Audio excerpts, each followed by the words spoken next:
We have 2 live Gargle shows at the Edinburgh Fringe. Please come along to the Edinburgh Fringe, the 15th and the 22nd of August. I will be there and an array of delightful guests. So book your tickets now.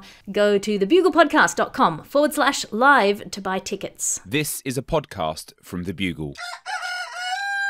I am come amongst you, as you see, at this time, not for my recreation and disport, but being resolved in the midst and heat of the battle to live and die amongst you all, to lay down for my God and my kingdom and my people, my honour and my blood, even in the dust.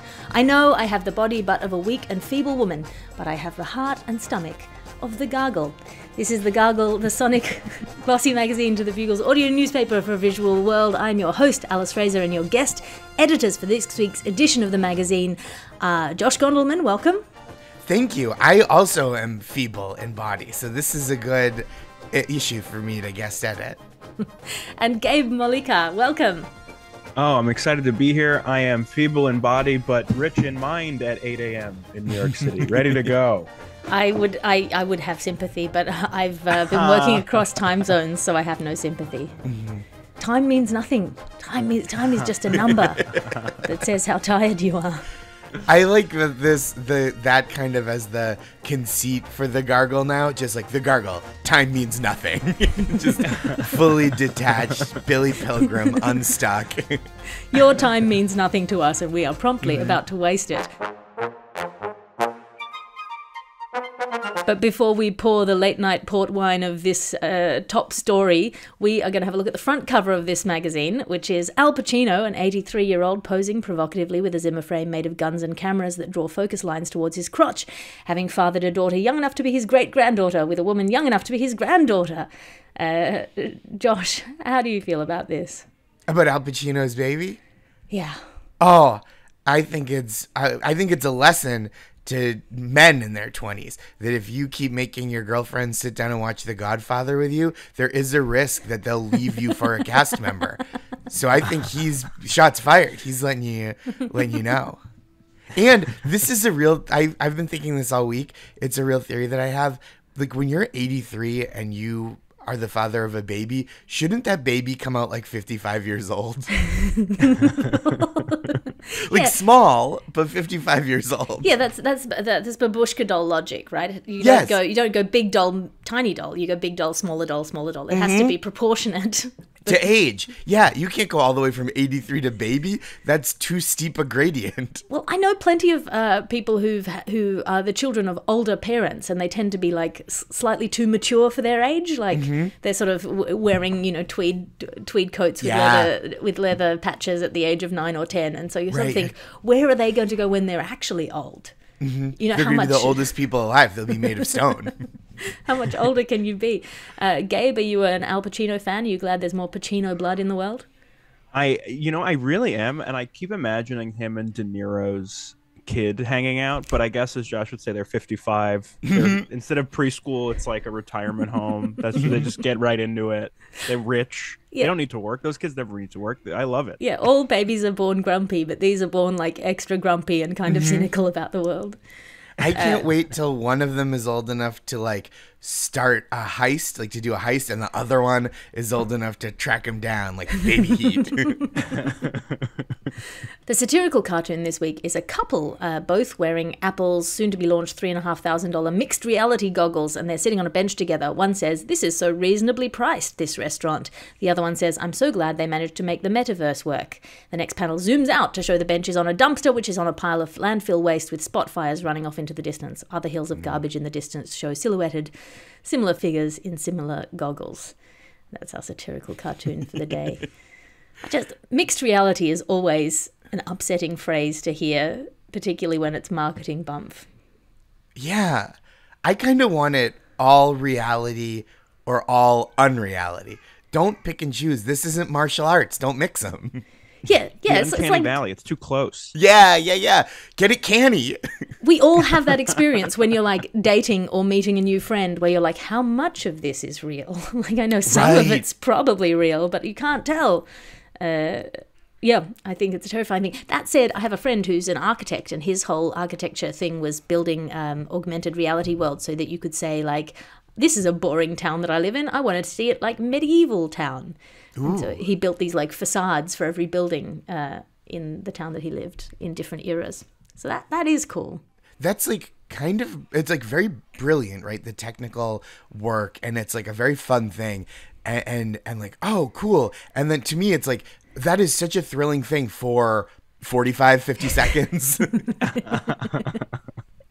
We already had Pokemon Go, I feel like, which like did this better than any $3,500 device. You know, the whole world was into it, and it's also like Josh, it's a writer's strike right now, and the companies keep being like, well, our stock prices are great, and then Apple's like, how about a $3,500 piece of trash? Yeah, like they're not helping themselves at all. Right. Well, that is like for sure what's happening is like all the companies are like, oh yeah, we don't need writers. We just put out a movie with a budget of $16 zillion. So you're like, so you have the money. You're saying you have the money. It's just sitting there. You're paying it to make a CGI dragon fight a CGI hurricane. Okay. Yeah, 2 more Vin Diesel Fast and the Furious movies. They're like, oh, there's 1 more. They're like, no, if it sells well in China, there's 2 more. It's like, how much money is there for this? Oh, they have so much money. It's billions and billions of dollars. It's just when they say they don't have money, I mean, this sounds very cruel, but it's like when you see someone say that to like an unhoused person, like, oh, I don't have anything. It's like, it means I have money, just not for you. Yeah, 1000%. Our top story this week is ChatGPT news. Further virtual reality developments. A lawyer is now in trouble after he admitted that he used ChatGPT to help write court filings that cited 6 non-existent cases invented by the AI. Gabe, you look like you've seen a courtroom before. Can you unpack this story for us? I have. Lawyer Stephen Schwartz tried to pass off fake cases to support his argument in court. Coincidentally, Stephen Schwartz is also the name of the composer who wrote the musical Wicked. So one Stephen Schwartz defied gravity, and the other defied several federal laws. I also want to point out the Southern District of New York is like a real courtroom. It's like one of the most important courtrooms in the world. My dad became a lawyer in the 50s. And anytime he has to go near the Southern District, he gets like really nervous. It's like a big deal for him.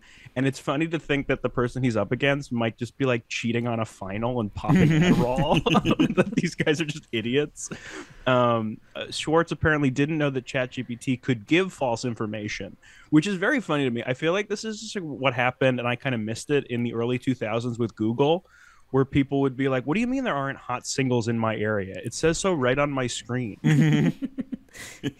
Yeah, in written words. And if I know anything about written words, only correct people can ever put them down to paper. I don't understand the law. I mean, so much of lawyering is research, right? So much, and being able to trust your research tools and like going to the right places and going to, LexisNexis and all of whatever your local source of information is. And the other half of lawyering is pretending you know what you talk about. And it feels like that if you're relying on ChatGPT, that is a tool for pretending it knows what it's talking about. Everything that it presents looks like facts, but most of it isn't. Yeah, citing fake cases is wild. I can't believe that he was like, I didn't know this could be fake. I went to artificial intelligence for real information. It's like, no, this is like truly, this is the test case for artificial intelligence. It was a guy being fake smart. And that's exactly what artificial intelligence means. Someone's like, have you ever heard of cross-referencing? He's like, I'm never cross when I reference. I love to reference. I'm in a cheery mood. He's also been doing this for 30 years. You're right. He's artificially intelligent. Yeah. He's just pretending.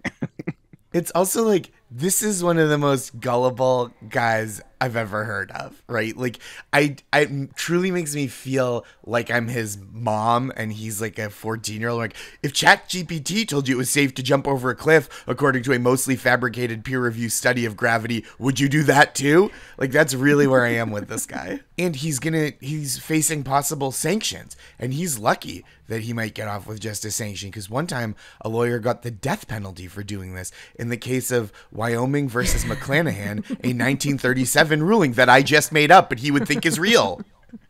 Because I said this versus other this.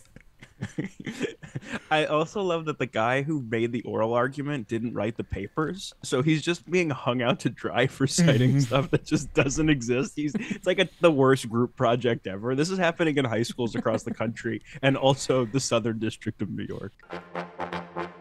Your ad section now, because you can't be what you can't buy, but what you can buy is this being your ad section. Contact us at hellobuglers@thebuglepodcast.com to have your ad in this section.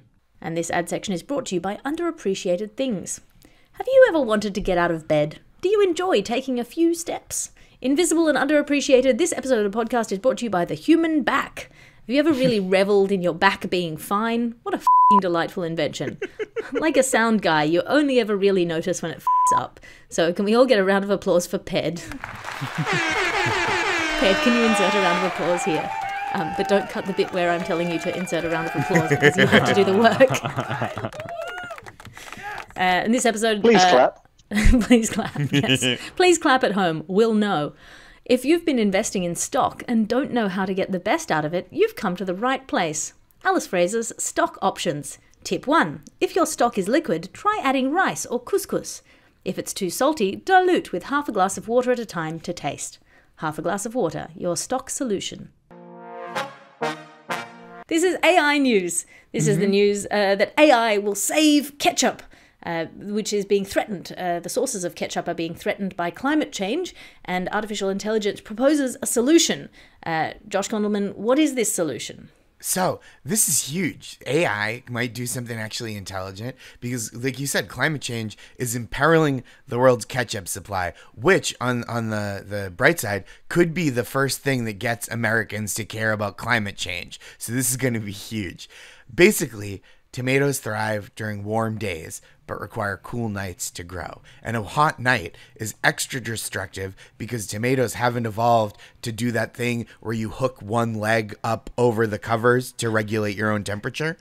So in response to changing conditions around the globe, gene editing has been used on crops to create things like less bitter mustard greens. So congratulations to today's top geneticists on inventing romaine lettuce. That's huge. But they're also working on things like pitless cherries, heat-resistant chickpeas, and avocados that are ripe for even less time. So you feel like you've really earned it when you get a good one. So they're trying to do this with tomatoes to make tomatoes resistant to heat, right? And to hold up in this new world. And what's going on is that they're using AI to try to figure out what strains of tomato to blend, because it's not easy to figure out which different species will blend well together on your own, right? As anyone who's ever set friends up on a blind date will tell you.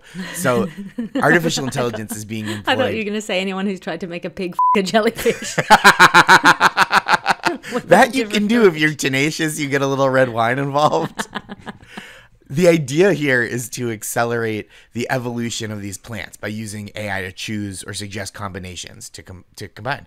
And this does sound like the most boring way to play God, right? I'm a little worried, right? At least let us go by the hands and teeth of dinosaurs, science. I'm so mad that our species is going to be undone by the hubris of creating a tomato so resilient it defies natural law. Well, I also think that some of these prospects of making food, the pitless cherry and the seedless blackberry, all of these are trying to make food easier to eat. A pistachio that strips luxuriously before you instead of forcing you to open it. But I'm not sure that that's the point. Sometimes the pleasure is in the difficulty. We don't value things if we don't have to chase them. I feel. Would you really enjoy a pistachio so much if it just flung itself into your mouth, screaming, "Take me now"? No, I think you need to work for it with a pistachio. That's most of it, right? You ever had a naked pistachio and you just put it right in your mouth, you're like, oh, this is like dry corn on the cob. Well, you also have to desensitize yourself to the weird little skin that's around it because it's got the bigger shell. So you're like, this is nothing compared to the shell. Yeah. Yep. It's so little and pitiful to see. It's like a banana that you don't have to peel. Where's the sensuality? Yeah, exactly. Gabe? Yeah, I mean, I love the detail. They're trying to make like healthy food taste better. And it's like in America, we're just going to put ranch on it anyway. So just like either we're going to learn to eat like the right proportions or we're not. The other detail I love in Edinburgh, they're working on a super cow, which is resistant to heat, stress, and disease. Super Cow seems like a knockoff superhero. It wouldn't be in the Marvel Cinematic Universe. It would be in the, I'm sorry, Mooville Cinematic Universe. I'm told I should apologize for that. Who told you should apologize for that? ChatGPT? Yeah. Hey, even a stopped clock, right? And now it's time for your reviews. As you know, each week we ask our guest editors to bring in something to review out of 5 stars. Josh, what have you brought in for us this week? I've brought in St. Louis style pizza. I don't know if you know about this. I was in the Midwest this week, which is a humble part of the United States. It's like we're kind of the West, but mostly we identify as mid, which I think shows a lot of humility. They have their own pizza there, which nobody asked for. Regular pizza works fine all over the United States. They use a cheese called Provel, which they invented, which I resist. We've figured out the cheese on pizzas. It's one of the perfect things science has created. No need for further innovation. Pizza cheese has achieved its apex form, like a cheetah's legs, or Jeremy Strong's fully chaotic concept of artistic integrity. It cannot be improved upon. St. Louis pizza is the thickness of a photograph of pizza. It's incredibly flat. And the crust is really crunchy. Plus, the pieces aren't triangles. They cut them in like different shapes. So some are squares, but around the edge, they're just little crescents or wedges. It is like eating a delicious jigsaw puzzle. They call St. Louis the Lou, and that's not quite where this pizza belongs, the Lou, for our British audiences. But I will give it 2 out of 5 stars. Excellent. Any jigsaw puzzle can be delicious if you put enough ranch on it. Am I right, Yeah, Gabe? that's exactly right. Barbecue sauce, the little chicken. I was like, yeah, this is the best jigsaw puzzle I've ever eaten. Gabe, what have you brought in to review for us this week? So I'm going to review finding a deodorant that works. Summer is upon us and stink is in the air. And sometimes I do comedy in Brooklyn and they are cooking up scents no mother could love. It's up to you to protect yourself from being the smelly adult. It's one thing when you're a child, you bathe, you wear deodorant when you're told. But it's 2023. I'm in my 30s. Wear the good stuff. For me, that's a Speed Stick Regular. And is Speed Stick Regular filled with enough aluminum to wrap up an old chicken farm hero? Absolutely. Do I smell? Never. I'm 31, and the most consistent compliment I get for women is, you smell good. And the truth is that's not even true. I just don't smell. I don't smell bad, but they live in Bushwick, Brooklyn, next to some unwashed liberal arts college graduate. So by comparison, I smell like a baby who moisturizes. My official review is wearing deodorant that works is 5 stars, and my advice to the listeners is to buy some of the over-the-counter goo, rub it all over. You won't regret it. Mm-hmm. Unusually, I have brought in something to review this week out of 5 stars, and that is being locked out of your Airbnb by a security door that you were not told was going to be there and were not equipped with either a key or a code to enter. Turns out that at midnight, the thing that makes me go completely off the rails is bars between me and my baby.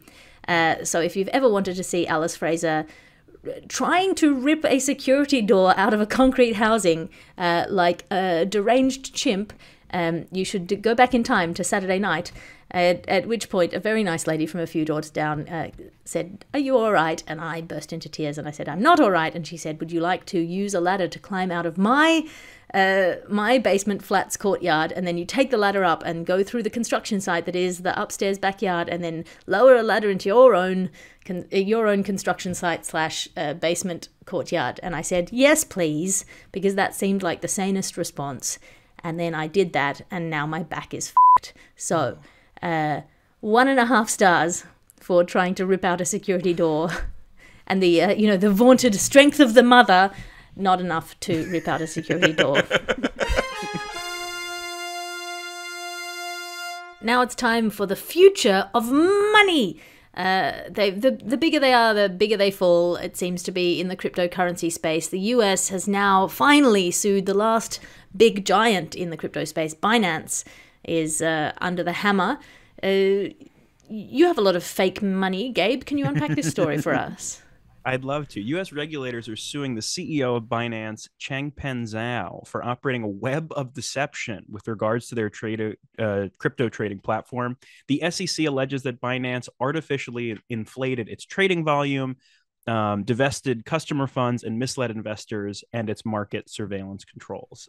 Every time I hear the phrase artificially inflated, it reminds me of this time when I was a kid. We had this uncle by marriage, and we were filling up a pool floaty, and he was like, "Guys, I bet I could do this. I'm so gassy. I bet I could do this with my ass." And all of us were like, "That's so funny." And he was like, "No, I'm serious." And all of us were like, "That's disgusting."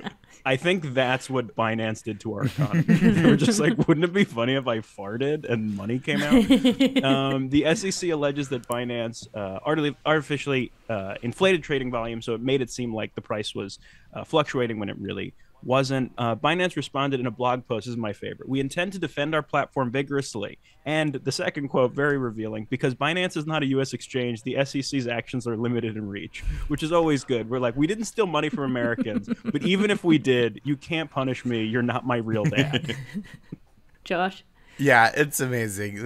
I love that the quote was a web of deception. They were like, "Binance, you've created a web of deception." It's like, that's what cryptocurrency is. That's like suing IKEA for being a weird labyrinth full of unreliable furniture.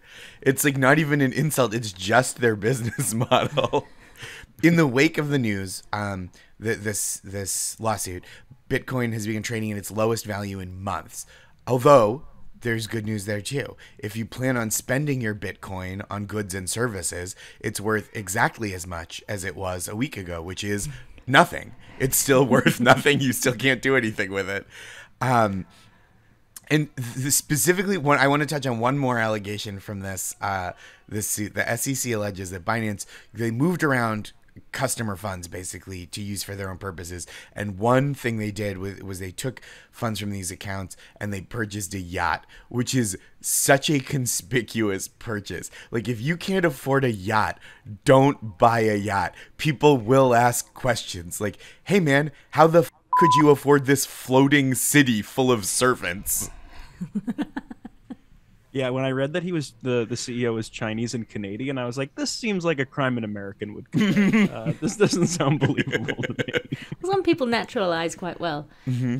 You can blame American cultural imperialism for this one. I don't know. It's just like, I get confused that these allegations are coming now, right? Because the SEC accusations say that Binance artificially inflated their trading volume, as Gabe was saying.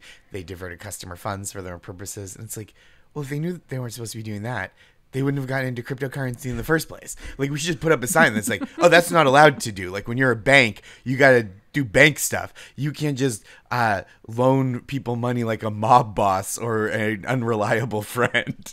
You've got to, like, do bank shit. All cryptocurrency is sort of like Schrodinger's cat if the cat were Tinkerbell. You know, you have to believe in her really hard, and then you're tentatively opening the lid going, I hope it's worth something. But I mean, I know all money is Tinkerbell, but some money is more Tinkerbell than others. Well, it's this. I think about this all the time, right? Because I feel like you go, well, all money relies on consumer confidence, right? That's what makes it real, and it isn't just paper or metal that's only valued as a source material. But the crucial difference is we all believe in the old one, right? That the work has been done. You know what I mean? It's like Gabe was talking about this earlier. It's like stepdad money, right? Where you're like, you have to earn me calling you dad. Right now, I'm not even going to call you Bitcoin. I'm just going to call you like Mike. you're Mike the currency. Well, yeah, I mean, it's sort of like trying to start a new religion. And in some ways, when you focus too hard on how to start a new religion, you realize how ridiculous the old religion was. Yeah. Except that, you know, billions of people believe it, and so it's not a weird thing to eat your god like a cracker. Like a St. Louis pizza. Yeah. But if you were suggesting that we eat a St. Louis pizza representing our particular god, then it would seem a little bit deranged. And I feel like that's one of the problems with all these cryptocurrencies collapsing, which is it makes people go, wait a minute, it's the augmented reality of currency. You go, how much of this is actually real? Makes you feel like the whole of reality is a simulation. Oh, maybe it is. Maybe we're already wearing $3,500 goggles and have been our whole lives. And think about that, sheeple listening, huh? Open your eyes. That's my new vibe now. guy who thinks the Matrix is real.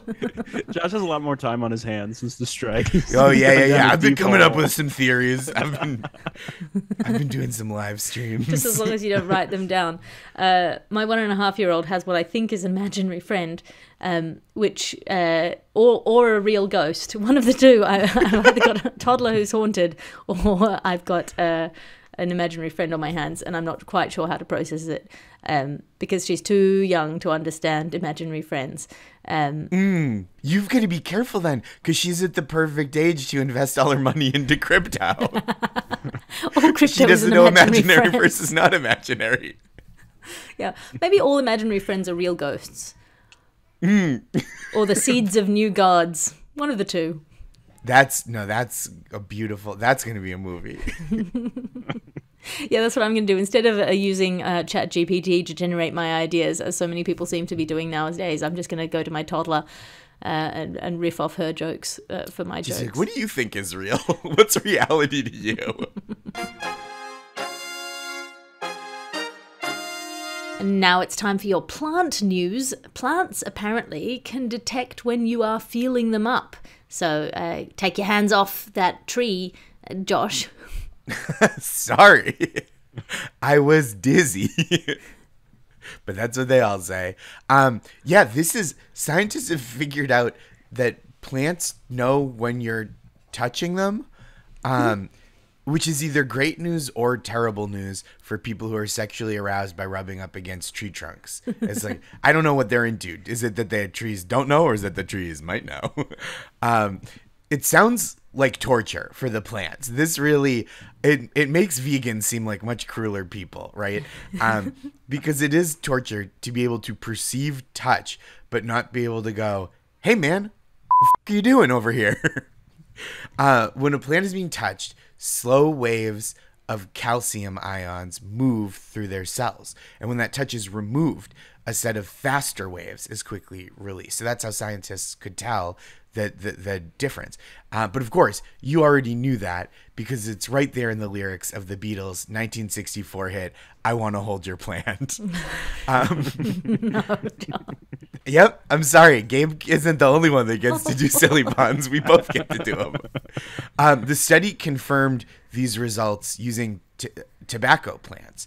And if tobacco plants can feel physical sensation, that means every cigarette is basically Joan of Arc. We need to rethink a lot of things. Gabe, do you have anything on plants feeling anything? I got plenty of thoughts. This made me think. This made me think when I found out plants could feel. This made me feel like in 8 years we're going to get a Pixar movie about this, and it's going to come out during Pride, and it's going to be two gay plants named Fauna and Flora who just want to be touched. And I think it'll do gangbusters. I don't know what platform it'll come out on, but I'm excited. I do feel like at this point we're gonna that we do know the formula for those movies, right? It's like, toys, yeah, they can feel feelings, and then it's like, oh, superheroes, they feel feelings, and then now there's already been where it's like feelings, yeah, they've got feelings. And they're casting Joe Pera, which is honestly, Josh, really good for both of our careers, I think. Because someday he's going to be too busy, and that's when they'll call us. Is Joe Pera in a Pixar movie? Yeah, he's going to play a tree who works so much he grows into his own office. I can't tell if that's a real thing or not. Oh, it really is. That's beautiful. Yeah, I love that. That tree deserves a hug. That brings us to the end of the show. We're flipping through the ad section at the back. Gabe, have you got anything to plug? I do. My solo show, it's called Solo, a show about friendship. It's about how I turned 30 and realized I don't have friends. Is going on tour. Pittsburgh, Pennsylvania, Boston, Massachusetts, Philadelphia, Portsmouth, New Hampshire, Washington, D.C., all this summer, and possibly London. So Garglers, please come out. That would be so fun. Yes, absolutely. And think of all the new friends you'll make. Josh, have you got anything to plug? I do. I have a newsletter that I write every week called That's Marvelous. It's joshgondelman.substack.com is where you find it. It's pep talks every week. And I'm also on the road doing a bunch of tour dates. I'm going to Oklahoma City and Dallas, and then a bunch of dates in California, Arizona, some stuff in New York. So come check out my website, joshgondelman.com, or all my tour dates. I think the most reliable place to find out about new ones is to go to is to subscribe to That's Marvelous. It's just once a week, and it's full of pep talks and enthusiasm, and then sometimes information. It's a delightful newspaper. Thank you. And if I'm ever in the, because you're always so positive on it, if I'm ever in the need for sort of astringent comedy, it's so well written that I can just read it in a sarcastic voice in my head. Oh, and it's thank still you. Just as funny. Oh, good job, idiot. You can find me online at patreon.com/Alice Fraser. It's a one-stop shop for all of my stand-up specials, podcasts, blogs, my weekly Tea with Alice salons. I do weekly writers' meetings and workshops, and I now do a weekly book club, which is a no-homework book club, which means you don't have to read the book in advance. You just show up, and then we'll read like a poem together or a chapter of something, and then we talk about it afterwards, because so much of book clubs is just feeling guilty because you haven't done the reading. This is a Bugle podcast and Alice Fraser production. Your editor is Ped Hunter. Your executive producer is Chris Skinner. I'll talk to you again next week. You can listen to other programmes from The Bugle, including The Bugle, Catharsis, Tiny Revolutions, Top Stories, and The Gargle, wherever you find your podcasts.